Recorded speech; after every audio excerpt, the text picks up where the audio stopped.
¿Qué esperas del futuro a corto y medio plazo?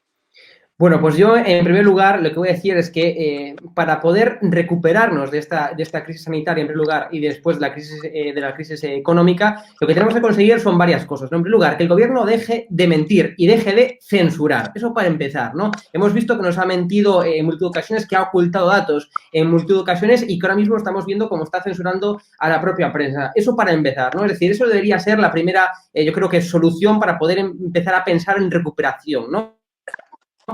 Las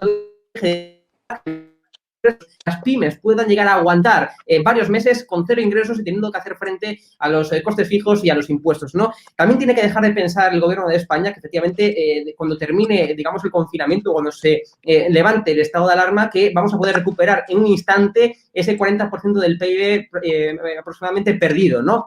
Es decir, tiene que dejar de mentir el gobierno de España y dejar de decirnos y dejar de jurarnos que efectivamente vamos a tener un escenario en V. Es decir, esta es digamos, lo que nos están dando a entender desde todas partes del gobierno de España. Es decir, el escenario podría ser en VU, como decía Francisco, en W, es decir, pero nunca, y lo descartan prácticamente todos los economistas, menos los que están al servicio del gobierno, que tengamos sí o sí un escenario en V. Entonces, que dejen de mentir de una puñetera vez, ¿no? En cuarto lugar, ¿no? El gobierno tiene que entender que los impuestos actualmente hay que, digamos, eliminarlos o en su defecto, pues postergarlos, ¿no? Lo que no se puede ser es que los autónomos, sobre todo, o que las empresas pequeñas tengan que seguir pagando, es decir, que tengan un 100% de fiscalidad y, por tanto, ese prohibir despedir del gobierno de España es un auténtico absurdo, ¿no? Es un auténtico absurdo por varias cuestiones, porque lo que está haciendo es abocando a las empresas a cerrar, es decir, supongamos el supuesto de que tenemos una empresa pequeña con 4 trabajadores, ¿no? Y que por tener que hacer frente a los costes fijos, por tener que hacer frente a los impuestos que no se han exonerado, pues entonces, claro, tiene la posibilidad de despedir a un solo trabajador o tiene la posibilidad, por tanto, si se prohíbe ese despedir, aunque como comentamos al principio, no se está llevando a cabo porque es como prohibir que las personas se mueran, ¿no? Pero en cualquier caso, si hay empresas que se acogen a ello, a ese prohibir despedir, lo que está haciendo es abocando a esas empresas a cerrar, ¿no? Es decir, en vez de despedir a un trabajador, tienen que despedirse a toda la plantilla en su conjunto, ¿no?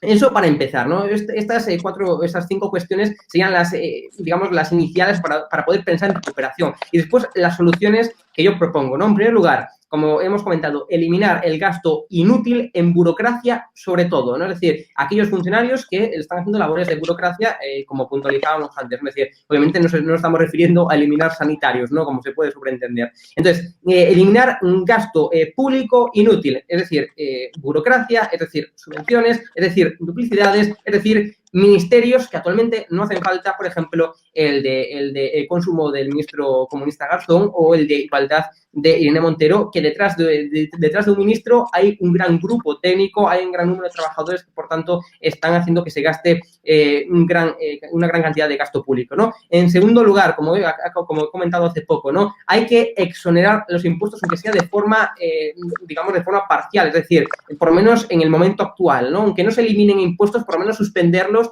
en el momento actual. No tiene sentido de que una empresa, como acabamos de comentar, ¿no? Que reciba 0 ingresos, muchos autónomos y muchas pymes que reciben 0 ingresos tengan que pagar, tengan que hacer frente a sus costes fijos y también a los impuestos, ¿no? Y en tercer lugar, los avales, que no hemos comentado. Esa línea de avales que propone el gobierno es un sinsentido y yo para mí que no tiene ningún sentido, ¿no? Porque no estamos en una crisis de deuda, no hace falta, digamos, préstamos, lo que hace falta es liquidez, ¿no? Y eso yo creo que es como nos estamos enfocando, como se está enfocando mal el gobierno. No estamos en una crisis de deuda, estamos en una crisis de paralización de la economía. Por tanto, no queremos préstamos, queremos más bien liquidez, ¿no? Entonces, claro, que por favor, que cuando el gobierno pues nos venda liquidez, cuando el gobierno nos venda esos 200.000 millones de euros que se van a inyectar en forma de liquidez, pues que efectivamente que no nos mienta, ¿no? Eso es mentira, ¿no? Que la gente lo entienda, ¿no? Entonces, por tanto, no estamos en una crisis de deuda, estamos en una crisis de parón de la economía. Por tanto, los avales para mí, o sea, los préstamos para mí, es un sinsentido. Necesitamos una línea de liquidez sin recurso, que es como proponen